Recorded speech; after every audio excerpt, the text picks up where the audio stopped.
Mi nombre es Summer. Tengo 28 años. Y hasta aquella noche creía que mi familia era el lugar al que siempre podía volver. Pero una cena dominical cambió todo. Mi padre puso los cubiertos sobre la mesa, me miró directamente a los ojos y dijo algo que todavía puedo escuchar perfectamente. Tu hermana debe $240,000 y tú vas a pagarlos. Al principio pensé que era una broma. Solté una pequeña risa, porque mi cerebro simplemente se negaba a aceptar que aquello estaba ocurriendo de verdad. Pero nadie más se rió. Mi madre permaneció junto a la estufa, fingiendo estar ocupada. Mi hermana Brooke estaba sentada frente a mí, con las manos cruzadas y la mirada clavada en la mesa. Y mi padre ni siquiera parecía estar pidiendo mi ayuda. Parecía estar dándome una orden. Has ahorrado más de $300,000, dijo. Sabemos exactamente cuánto tienes. Sentí que el aire desaparecía de la habitación. ¿Cómo sabía él cuánto dinero tenía? Nunca se lo había dicho. Durante años había trabajado desde los 16. Había rechazado vacaciones, conducido coches usados, llevado comida preparada al trabajo y ahorrado prácticamente cada dólar que podía. No porque fuera rica, sino porque quería construir una vida en la que nunca tuviera que depender de nadie. Y ahora mi propia familia estaba mirando esos ahorros como si les pertenecieran. Mi madre finalmente habló. Summer, Brooke está pasando por un momento muy difícil. Tú siempre has sido la responsable. Aquella frase me dolió más que la deuda, porque de repente entendí lo que realmente querían decir cuando me llamaban la responsable.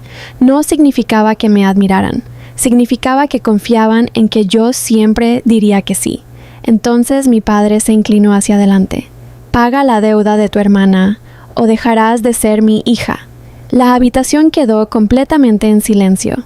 Miré a Brooke.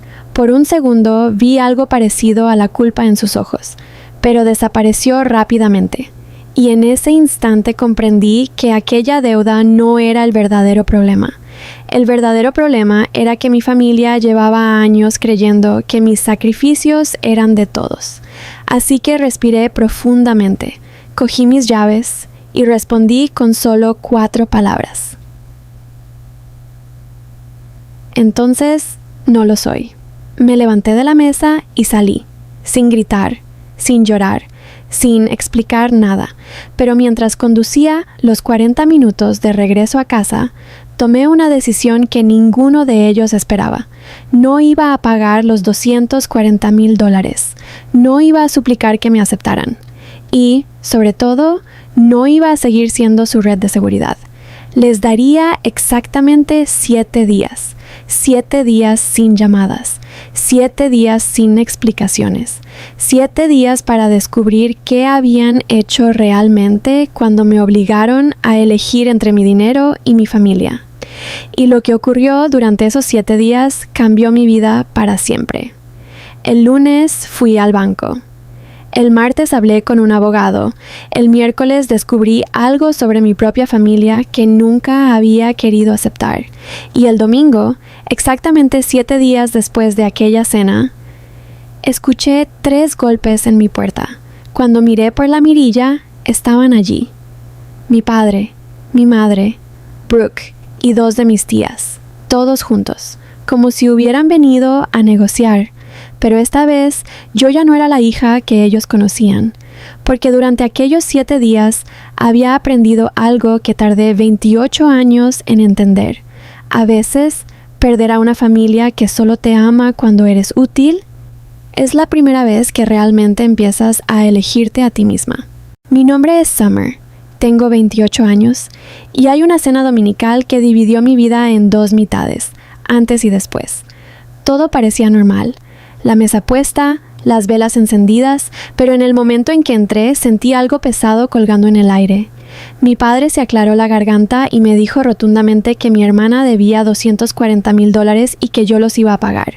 Me reí porque mi cerebro realmente no podía procesarlo como real.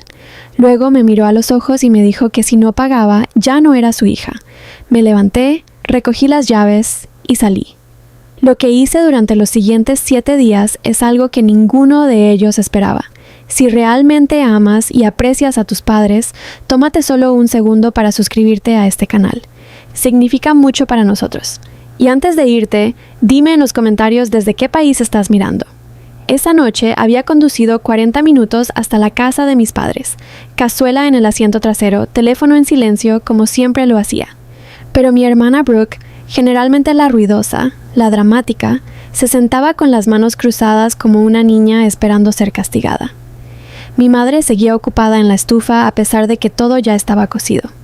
Mi padre se sentó a la cabecera de la mesa y en el momento en que me miró, supe que lo que vendría ya estaba decidido antes de entrar. Dijo que Brooke había tomado préstamos, había hecho malas inversiones, había pedido prestado a personas que no debería haber pedido, y que el número había aumentado una vez que se contaban los intereses y las multas más cerca de 300,000. Había trabajado desde los 16 años.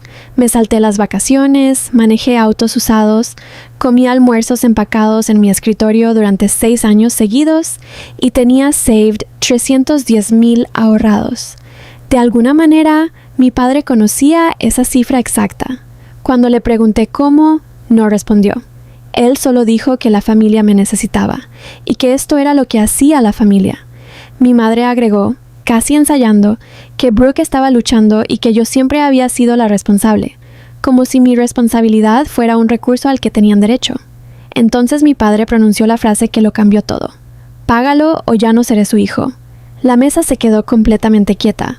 Brooke finalmente levantó la vista y por un segundo pensé que veía la culpa cruzar su rostro, pero pasó rápidamente reemplazada por esa mirada familiar que usaba cada vez que esperaba que alguien más limpiara su desorden. Miré a mis padres y algo en mí que había estado doblegándome durante años finalmente salió bien. Dije 4 palabras. Entonces no lo estoy. Me levanté, tomé mis llaves y salí, sin portazos, sin llorar en el camino de entrada. Me senté en mi automóvil durante exactamente 2 minutos y luego conduje a casa. Esa noche llamé a mi banco. No envié un solo dólar a la deuda de Brooke. En cambio, comencé a mover mi dinero a un lugar por el que no podían presionarme y, en silencio, le di a mi familia 7 días para que entendiera exactamente lo que acababan de hacer.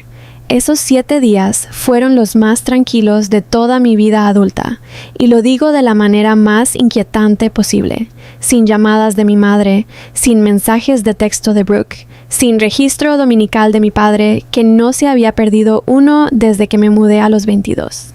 Nada, solo un silencio tan completo que casi tenía su propio sonido.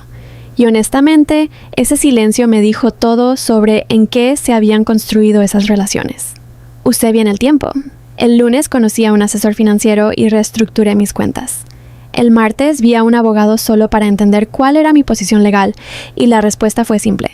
No le debía nada a mi hermana. Ningún vínculo de sangre en la tierra crea una obligación legal de absorber los decisions 300,000 de decisiones imprudentes de otra persona. El miércoles fui a trabajar y comí mi almuerzo empacado, sintiéndome más ligero de lo que había sentido en años. El jueves limpié mi apartamento y me pedí la cena sin una pizca de culpa. El viernes dormí 8 horas completas por primera vez en semanas y durante el fin de semana finalmente reconocí algo que había enterrado durante años y que había sido posicionado toda mi vida como la red de seguridad de la familia. No porque fuera la más amada, sino porque se confiaba en mí para decir siempre que sí. Al 7º día vinieron. Escuché el golpe justo después del mediodía del domingo y de alguna manera ya lo sabía. A través de la mirilla vi a mi madre, a mi padre, a Brooke y a 2 de mis tías parados allí como una delegación que había ensayado su entrada. Brooke lució su rostro serio de ocasión, con las cejas juntas, interpretando el remordimiento como si hubiera estudiado para ello. Mi madre claramente había estado llorando.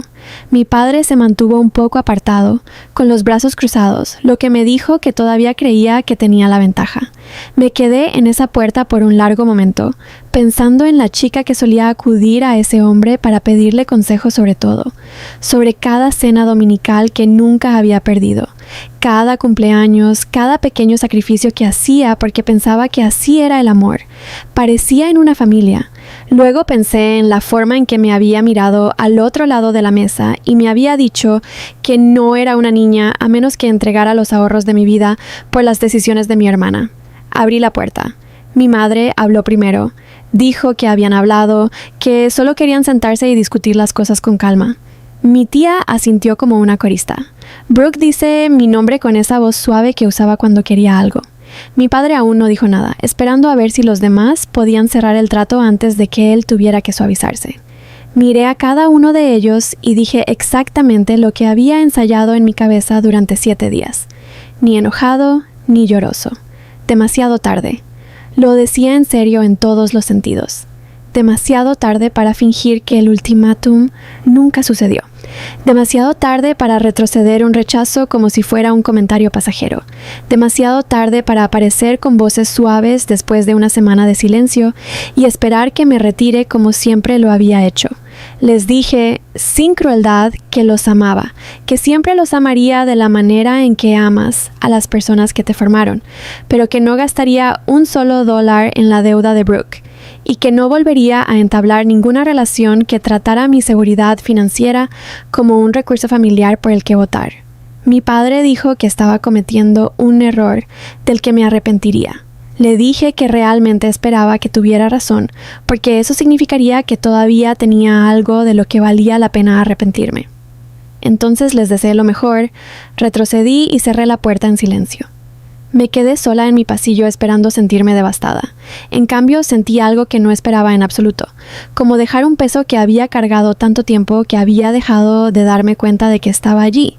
Esa tarde, preparé café, me senté junto a la ventana y vi moverse la ciudad. Mi teléfono sonó un par de veces. Lo dejé.